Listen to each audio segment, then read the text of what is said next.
嗱，今日嚟講下呢部 S300百萬豪車啊！想當年一定係成功人士嘅座駕標配嚟㗎啦。經過咗咁多年嘅行駛，而家陸陸續續咧有啲維修嘅案例，而家就通過車主打電話俾我哋，響行嘅過程中咧，突然間就窒油，加唔起油。我哋去到現場第一時間就同車主對接咗，咁而家車就翻咗嚟啦。經我哋第一時間嘅電腦檢測咧，就係鎖定咗。就係呢個發動機電腦嘅一個故障，接落嚟都係秉持住我哋保德嘅一個能收則生嘅原則，睇下我哋點樣去同佢解決問題。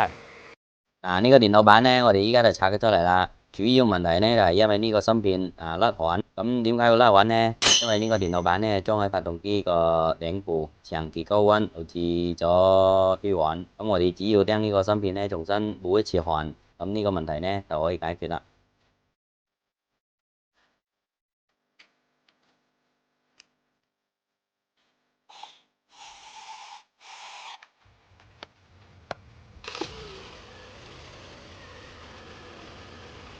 嗱，部車咧經過我哋團隊嘅努力咧，完美咁樣解決咗問題㗎啦。